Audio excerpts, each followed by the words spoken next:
rapidinho. Olha só. Estou muito orgulhoso, tá? Primeiro, parabéns por não conseguirem digerir algumas questões e, muitos alunos, dane-se, né? Aquela merda daquele simulado. E vocês não me questionaram. Algumas dessas questões vocês não assistiram aulas para responder elas, então não fiquem chateados se não conseguiram. Se é uma questão que já tinha sido trabalhada e tu não conseguiu, pode ficar um pouquinho chateado. Pô, por que eu não consegui, né? Já assisti aula, já fiz exercício e errei. Né? Ou, putz, não fiz exercício suficiente. Ou, naquela aula eu estava viajando. Né? Fazer uma reflexão. Agora, pô, não assisti a aula e não acertei, né? Passa batido. Deixa a aula vir, depois tu analisa ela de novo, tu vai ver que ela não era tão difícil. Duas discussões só que eu quero fazer com vocês aqui rápida, discussão interessante. Lembra, né? O índio vê o peixe e não joga o arpão onde ele está vendo, né? Porque o índio manja que existe a refração.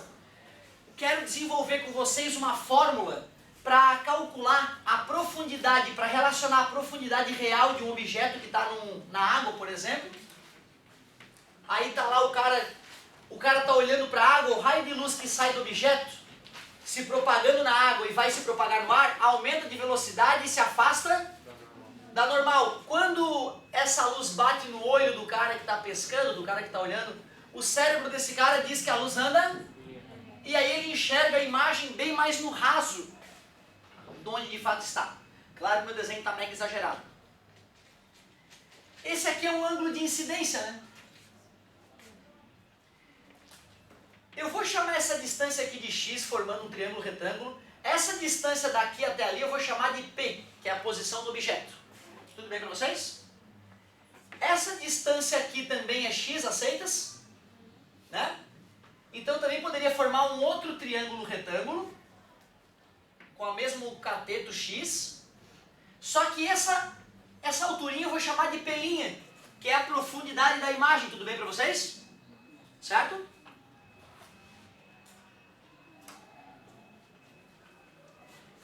Tu aceita que aquele outro triângulo, se esse ângulo aqui é o ângulo de refração, tu aceita que aquele ângulo ali de dentro é o R também?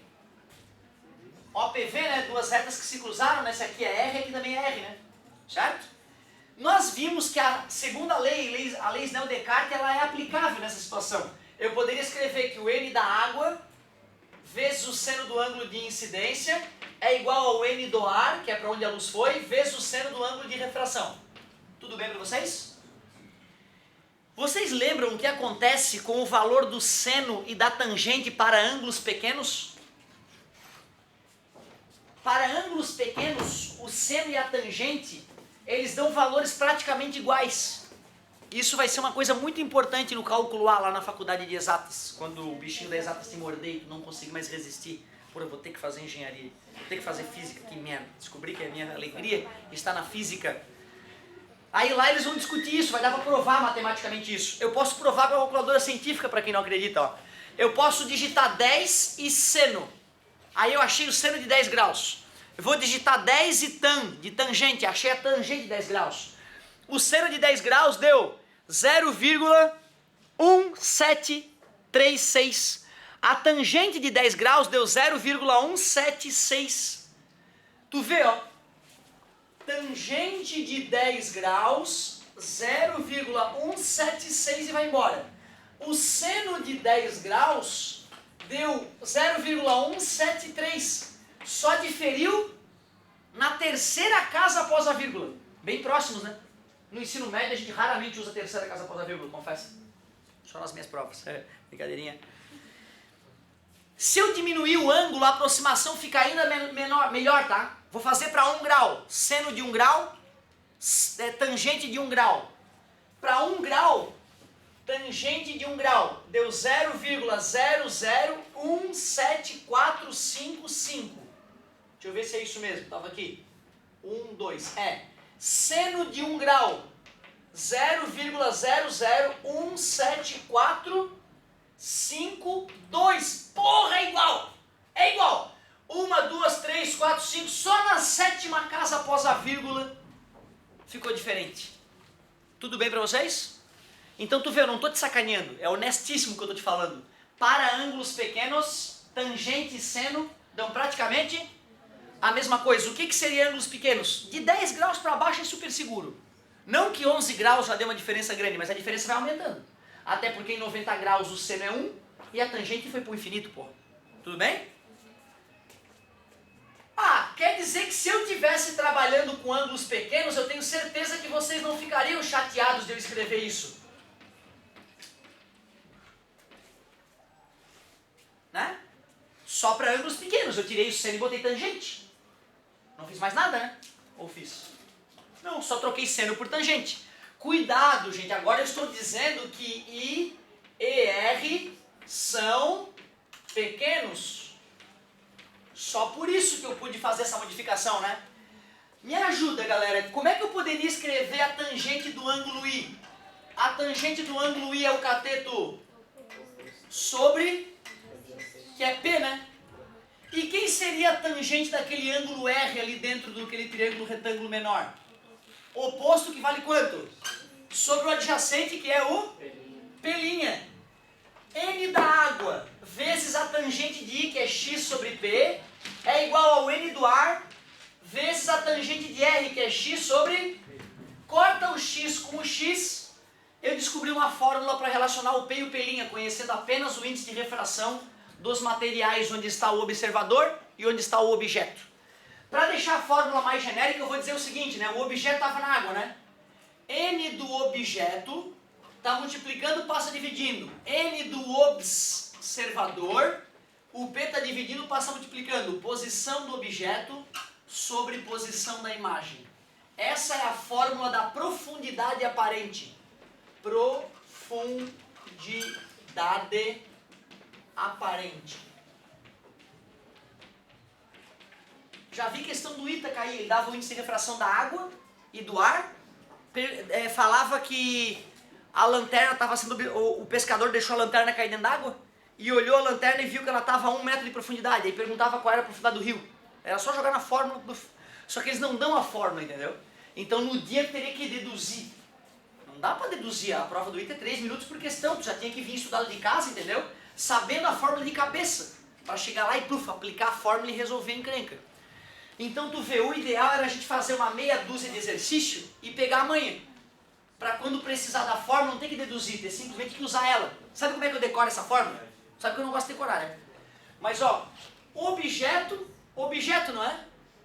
O observador vê a imagem, né? Imagem.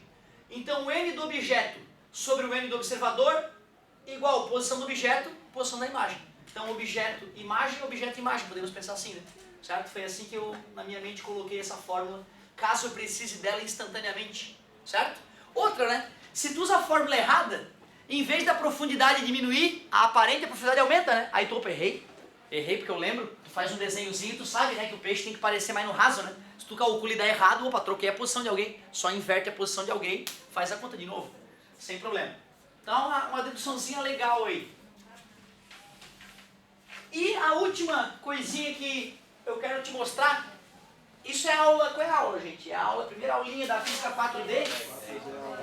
Aula 10, só estamos falando da aula 10 da Física 4D. Outra coisa que ele faz, só que ele não terminou aquela parte. Ele mostra para o aluno que quando a luz atravessa uma lâmina de faces paralelas, ela sofre um desvio. Só que vai ter alguma questão aí na apostila que vai te pedir para calcular esse desvio. Olha só como é que a gente procede para calcular o desvio sofrido por um raio de luz ao atravessar uma lâmina de faces paralelas. Vou dizer que a espessura da lâmina é E, e vou pegar um raio de luz chegando aqui do ar no vidro, vamos dizer que é de vidro. Reta normal, o que acontece com o raio? Obrigado, parabéns. Outra reta normal, o que acontece com o raio? Se afasta agora, né? Concordam? Que vai do vidro para o ar, né? Se eu vou, ó, desculpa, tá? Eu vou avacalhar, vou fazer um desenho monstro para poder vocês enxergarem. Eu odeio quando eu faço desenho pequeno. Do cavalo. Isso aqui é um vidro, cara, ó. É uma lâmina de vidro. Olha que fininha que é a lâmina de vidro. Da janela. Beleza? Chegou um raio de luz aqui, sofreu refração se aproximando da normal, e quando ele foi sair do vidro e voltar para o ar, ele sofreu refração se afastando da normal. Tu deves aceitar que o ângulo que ele aproxima é o mesmo ângulo que ele afasta, porque ele refrata. Porque ele refrata do ar para o vidro e depois do vidro para o ar. Quer dizer que se eu prolongo esse raio aqui, ó, ele tinha que ser perfeitamente paralelo a esse. O objetivo desse momento aqui da aula é descobrir qual foi o desvio que esse raio sofreu. Eu quero dar um jeito de calcular aquele desvio que o raio sofreu. O que eu estou te dizendo, cara, é que quando tu olha o mundo através de uma janela, os objetos não estão exatamente onde tu está vendo eles. Aquilo ali que tu está vendo é a imagem gerada pela lâmina de vidro, né? Certo? Então tem um deslocamento do mundo visto através da janela. Eu quero saber do que depende esse desvio que a luz sofre ao atravessar uma lâmina de faces paralelas como as janelas dos carros, inclusive. Peraí. Se isso aqui é um ângulo de incidência, aquilo ali é um ângulo de refração.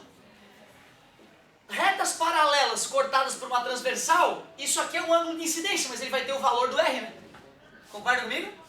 E isso aqui vai ter o valor do é um ângulo de refração, mas vai ser igual ao ângulo de entrada. Até? Na câmera são lentes, né? São lentes.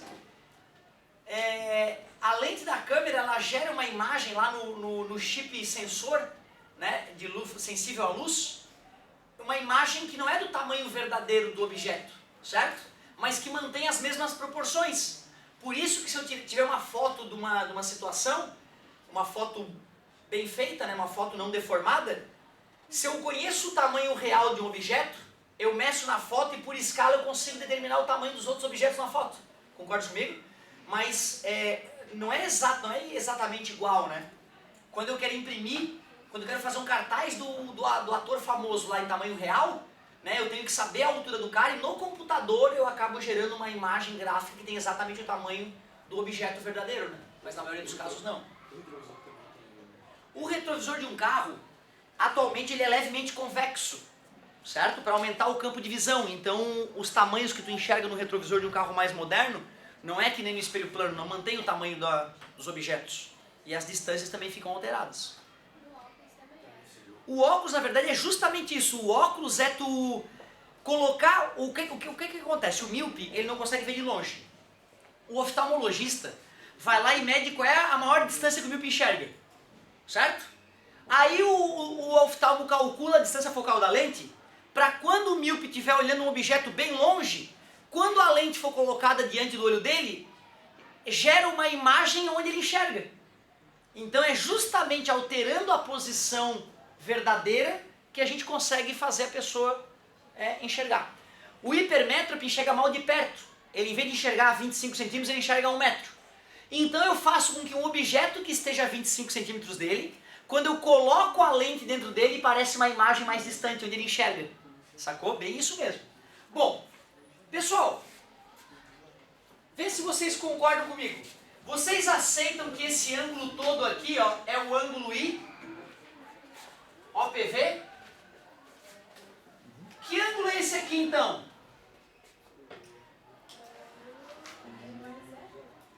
Esse todo é o I, né? E esse é o R, então isso aqui é o I menos R, né? É o maior menos menor, né? Concorda comigo?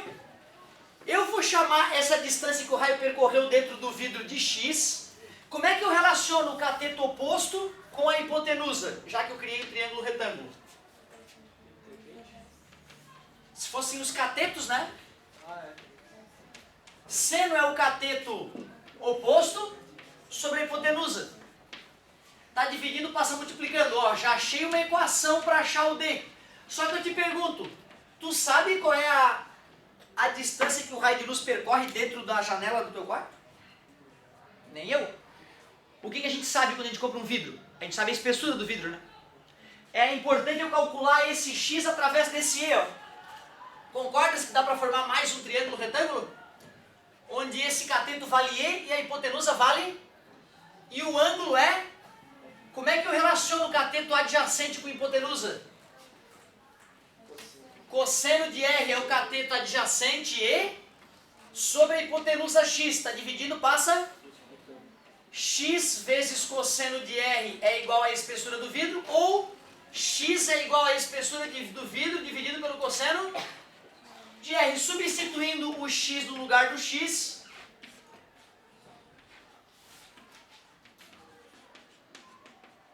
essa é a fórmula para calcular calcular o desvio sofrido por um raio de luz ao atravessar uma lâmina de faces paralelas. Leia-se, lâminas de vidro, janelas de vidro das nossas vidas.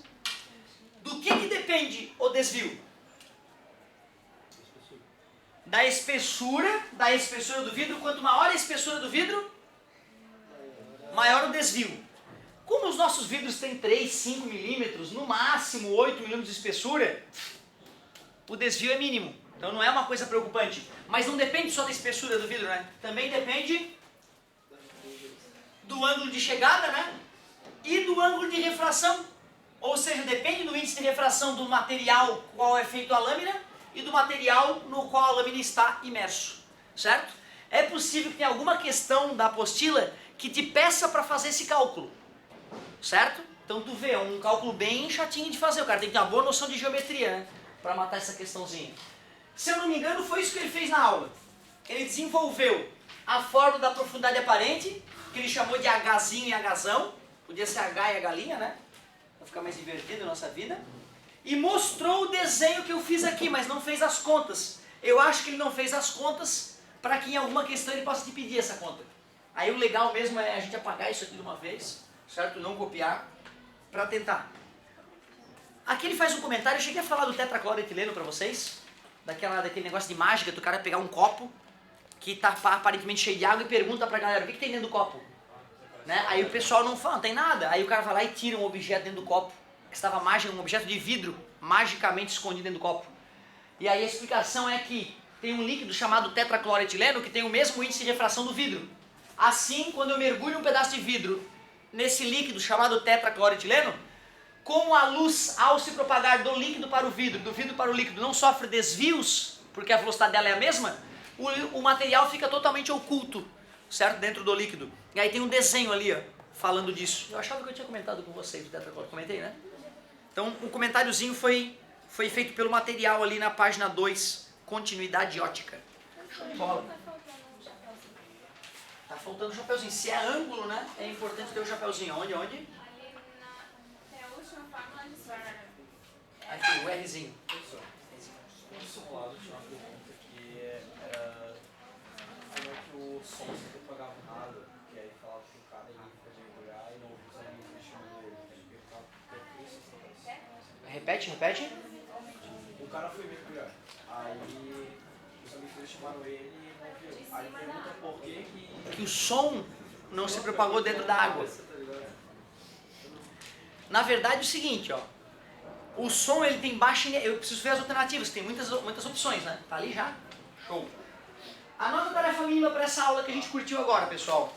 Tarefa mínima para essa aula aí, seria legal tu arriscar 4 e 5. Páginas 4 e 5 são interessantes aí. Espessura da lâmina de vidro. Espessura da lâmina de vidro. E vamos fazer mais uma do simulado Enem. Simulado Enem da Positivo. Qual era? Aqui, beleza. Página 8, questão 13. Simulado Enem da terceira série, 2015, distribuído pela Positivo. Durante um passeio de rafting, muito massa, né, cara? Rafting tem que fazer, que é muito massa. Um dos ocupantes do bote se desequilibra e cai no rio, ficando submerso por alguns segundos. Pelo menos isso, alguns segundos. Né? Clássico o cara se prender nas pedras do rio e não voltar, né? Então tu procura um lugar razoável, não vai fazer rafting em qualquer cabeça de bagre por aí, né? Compra um bote com os amigos e vai, ó, vamos lá. Não é bem por aí. Neste curto intervalo de tempo, os outros companheiros o chamam, porém ao emergir, ele retorna ao barco e comenta que não ouviu os chamados dos seus amigos. É de pavor, a culpa é adrenalina, o cara estava apavorado com a proximidade da morte e não escutou nada. O fato de os chamados dos companheiros não serem ouvidos pelo praticante de rafting, enquanto ele esteve submerso no rio, se dá por quê? O som não se propaga na água, se propaga com uma velocidade maior do que no ar. A velocidade do som no ar é 340 metros por segundo, na água dá 1.500 metros por segundo quase, e no aço, quase 5.000 metros por segundo. O som é praticamente todo refratado na interface ar-água. Se fosse refratado, sairia do ar e iria para a água. Certo? Então, se tivesse realmente refração, ele conseguiria escutar com mais facilidade. A velocidade do som é maior no ar do que na água, não na água o som é maior. Quanto mais próximas as partículas do material, mais rápido o som se propaga. Nos gases as moléculas estão distantes, nos líquidos elas estão encostando umas nas outras, e nos sólidos estão agarradas umas nas outras, por isso que a velocidade do som nos sólidos é maior que nos líquidos, que é maior que nos gases. A velocidade do som é maior na água que no ar. Isso é verdade. Quer dizer que a onda sonora, quando vai do ar para a água, tenta se refratar e se afasta normal, mas se afasta tanto da normal que sofre reflexão. Poderíamos pensar então até no fenômeno da reflexão total, embora a gente só fale nisso para a luz geralmente. Então a letra D ajuda a explicar. Letra E, o som é praticamente todo refletido na interface ar-água, bem melhor. Essa aqui explica muito melhor o que está acontecendo, né? Então o som, por ser refletido, não refrata. E como não refrata, tu escuta bem fraquinho, tu até escuta, mas tu escuta bem pouquinho, bem baixinho o som, certo? Então a boa explicação é, o som é praticamente todo refletido na interface ar-água. Beleza. Não, quando tá duas pessoas debaixo d'água assim. Página 13, questão 13, ó, dá pra jogar no... Não é possível. Página 8, questão 13. O negócio é o seguinte, o que nos faz entender os sons é o timbre. E o timbre está relacionado com a maneira como o ar se propaga. A frequência da onda, ela se mantém a mesma. Quando eu emito uma nota Lá de 440 Hz no ar, essa nota Lá vai para a água, se não se refletir completamente, né? Com 440 Hz. Então quer dizer que a frequência é a mesma. Só que quando eu aumento a velocidade de uma onda com a mesma frequência, quando eu aumento a velocidade da onda, o comprimento de onda muda. Ou seja, o padrão de vibração da água fica diferente do padrão de vibração do ar. E o nosso sistema auditivo reconhece o padrão de vibração no ar. Como na água ele muda, então a gente vai ter dificuldade de entender, de reconhecer, né? Que a brincadeira famosa é essa, né? Adivinha o que eu vou falar? Aí tu vai lá, mergulha os dois, né? Tu xinga o colega, ele o que eu falei? Que tu me ama, que tu é meu amigo, né? Aí tu tá falando, né, elogiando a mãe dele. Ótimo. Legal, legal. Olha que pergunta legal da colega. Professor, mas a gente se escuta berrando debaixo d'água. Por que o colega não escuta? Porque quando tu te escuta, não se esqueçam, tu escuta uma voz totalmente diferente daquela que as pessoas escutam. Né? É um pouco assustador. A primeira vez que eu vi a minha voz, eu falei pro meu pai, teu gravador tá errado, pai. E aí ele riu, né? Aquela voz tá com a cara rachada, assim. Ele riu, não, filho, tua voz é assim mesmo. Eu fiquei chocado. Eu cancelei do meu cérebro aquela experiência, porque eu não posso ter essa voz, não posso. Sabe o que é isso? Quando eu te escuto, tu faz o ar vibrar, e eu te escuto pelo ar apenas. Mas nos sólidos o som se propaga mais rápido do que no ar. E tu te escuta pela caixa craniana, tu escuta pelos ossos, certo? Muito mais do que pelo ar. Tu também escuta um pouquinho a tua voz pelo ar. Mas o fato de tu escutar com mais intensidade a voz que se propaga pelo sólido, pela caixa craniana, pela ressonância toda da parte sólida do teu corpo, então a tua voz fica bem alterada comparado com o que a gente realmente escuta. Não fiquem chateados. E como tu tá debaixo d'água, tu continua tendo essa né? As cordas vocais vibra toda a caixa craniana, e então os ossinhos do ouvido vibram juntos, tu continua te escutando. Não é só a consciência, né? Não é aquilo de eu estar pensando alto assim, né? Mas não preciso pronunciar nada, eu sei que eu estou falando alguma coisa lá diferente, realmente é físico. Legal. Quanto tempo nós temos? Temos 8 minutos, sagrados minutos. Fazer o último comentáriozinho para te deixar embora, meu querido. Nem eu me aguento mais. Mas amanhã também...